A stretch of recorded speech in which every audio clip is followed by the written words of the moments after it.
আমার বাবা মারা যাওয়ার কিছুদিন পরেই আমার মা বিয়ে করে ফেলে। 26 বছরের একটা ছেলে বিয়ে করে।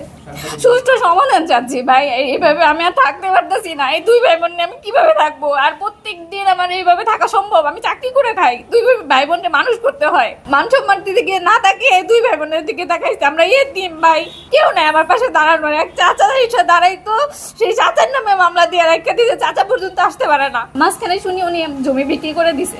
আচ্ছা সমস্যা নেই, ওনার জমি উনি বিক্রি করতেই পারে, এটা স্বাভাবিক। পুরো জমি আমার বাবার কবরটা পর্যন্ত রাখে নাই, কবরটা সহ বিক্রি করছে।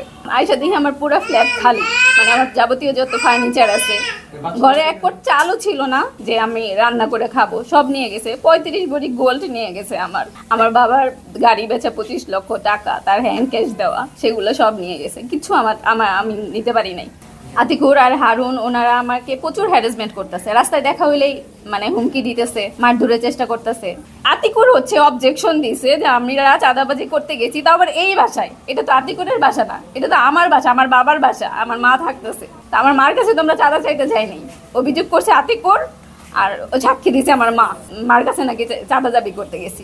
এটা একদিনের মধ্যে মামলা হয়ে গেছে, যেটা হচ্ছে আমার চাচা বাইরে থাকতেছে, আমার চাচতো ভাই বাইরে থাকতেছে, মানে আমার হাজবেন্ড পর্যন্ত আমার কাছে আসতে পারতেছে না, কারণ আমি নিরীহ, আমি একা। এই দুই ভাই বোন কি করবো?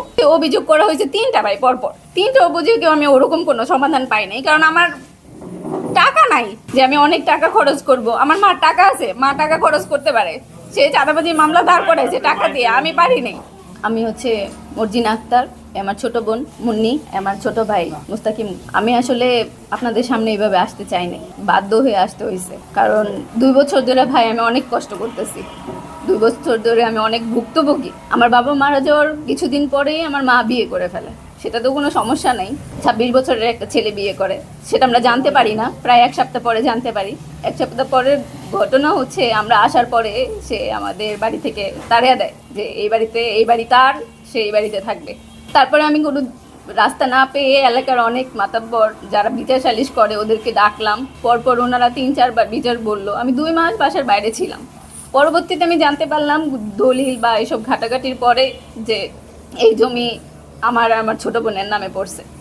পরে ওনাকে জানানোর পরে আবারও বিচার হইলো আমার বাসায় অনেকবার বিচার হওয়ার পরে উনি ডিসিশন হইলো যে উনি এই বাড়িতে থাকবে না, এই বাড়ি আমাদেরকে দিবে, উনি সামনের বাড়িতে চলে যাবে। আচ্ছা ওকে, কিছুদিন পরে এটা মীমাংসা হইলো যে উনি চলে গেছে সামনের বাড়িতে। আমার বাসার যাবতীয় ফার্নিচার, আর চলে যাওয়ার আগেই উনি আমাকে একদিন ফোন দিয়ে বলে যে আমি বাসা ছেড়ে দিব, তুমি আইসো। যেহেতু আমি এখানে থাকি না, ঢাকায় থাকি, আইসা তুমি চাবি বুঝে নিও। আচ্ছা ওকে। পরে আমি আসলাম, আইসা দিয়ে